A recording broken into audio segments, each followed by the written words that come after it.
The party had been going on for hours. The low hum of conversation mingled with laughter and the clink of glasses, while soft jazz drifted through the speakers. I had spent the evening making polite small talk with co-workers and a few old friends, the kind of surface-level chatter that keeps everything pleasant when you don't want to seem rude. My wife, Jessica, had been radiant all night, floating from group to group with an energy that felt almost too bright, almost rehearsed. I smiled at her from across the living room of our house on Oak Ridge Drive in Cary, North Carolina, feeling the usual swell of pride that she looked so stunning, but also that familiar flicker of unease. Lately, her charm seemed aimed at everyone except me. As the clock crept toward midnight, the crowd thinned and the earlier buzz settled into a quieter hum. People lingered near the bar cart, swapping last-minute stories and goodbyes. I leaned against the kitchen island, nursing a scotch, finally letting myself acknowledge the tension I'd been carrying all evening. Jessica approached with a fresh drink in hand, her smile wider and warmer than it had been in months, eyes sparkling with a mischief I didn't recognize. "Are you ready for the big news?" she asked, tilting her head with a playful edge. I frowned, confused. "What news?" She glanced around, making sure a handful of nearby friends were listening, then straightened like she was about to take the stage. "I have something to tell everyone," she announced, loud enough for the whole room to hear. My stomach dropped. I knew instantly this wasn't going to be private. The room quieted almost on instinct. Conversations paused mid-sentence. Even the music seemed to fade. Every pair of eyes turned toward us. "I think it's time you all knew," she continued, voice steady and chillingly calm. "I'm leaving him." A beat of stunned silence. Forks froze halfway to mouths. Glasses stopped mid-sip. The soft jazz suddenly sounded absurdly loud. Every head swiveled toward me, wide eyes, parted lips, the collective gasp of people who, minutes earlier, had toasted the perfect couple. I blinked, certain I'd misheard. "Leaving who?" I asked, voice low, barely above a whisper, even though my entire body had gone rigid. She smiled, small, triumphant. "You, of course." The room erupted, not in laughter, not in applause, but in shocked murmurs, sharp intakes of breath, and the awkward rustle of people who suddenly didn't know where to look. Friends who had hugged me warmly an hour ago now stared like I'd become the tragic lead in a play they hadn't bought tickets for. "What? Jessica, wait!" I started, but she didn't let me finish.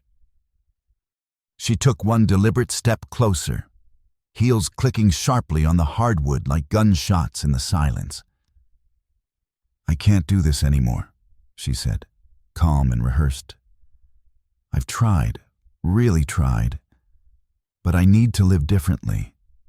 I've met someone else, and I can't pretend I don't have feelings for him." The air thickened with disbelief, judgment, and pity. I saw it on every face. Shock, horror, awkward sympathy. This wasn't just my private heartbreak anymore. She had turned it into a public execution. I felt the heat of humiliation rise, but beneath it a strange, icy clarity settled over me. Jessica stood there waiting for me to crumble, to beg, to give her the dramatic scene she clearly wanted. Instead, I looked at her, really looked, and saw every lie hiding behind that practiced smile. "You chose right now?" I asked slowly, voice low but carrying through the silent room. "In front of everyone we know?" Her smile didn't waver. "Yes. Why should I hide it? Everyone already knew we were struggling. This is just honest. I'm done pretending." I swallowed hard, mind racing through the last 6 months, the late nights, the new password on her phone, the sudden weekend girls' trips to Charlotte. It all clicked into place. And she had picked this moment, surrounded by our friends, neighbors, and my colleagues, to twist the knife in public. I felt every stare boring into me. Then I realized I had a choice. Collapse and give her the spectacle she was counting on, or walk away with whatever dignity I had left. I straightened, met her eyes, and spoke clearly enough for the whole room to hear. "If that's what you want, Jess, I won't stop you. But everyone here just saw exactly who you are. No mask, no performance needed." Her smile flickered, the first real crack. I saw the uncertainty flash across her face as she registered the shift in the room. The gasps weren't for me anymore. The whispers weren't sympathetic toward her. I turned, walked past the stunned guests, past the awkward shuffling and averted eyes, and stepped out into the cool North Carolina night. The front door closed behind me with a soft, final click, muffling the chaos inside. I stood on the porch, breathing deeply. The night air sharp in my lungs, a strange mix of devastation and relief washing over me. Inside, Jessica was still standing in the middle of her audience, but the spotlight had turned cold. The drama she'd scripted hadn't gone the way she planned. As I walked down the quiet street, the world suddenly felt sharper, clearer. I had been blindsided, humiliated in front of everyone we knew. But I hadn't lost myself. I hadn't become the broken man she expected.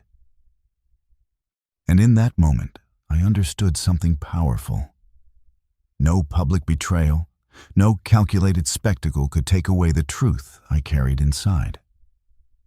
I was free, not from the pain yet, but free from the lie, free from the pretense, free from a woman who had turned our marriage into her personal stage. The next morning, the texts and calls poured in. Friends checking on me, some offering sympathy, others just stunned silence. I didn't answer right away.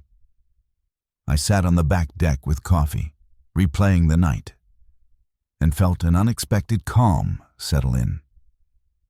Jessica's bombshell had left everyone speechless, yes, but it had also exposed her in a way no amount of spin could fix. And for the first time in longer than I could remember, I felt something like hope.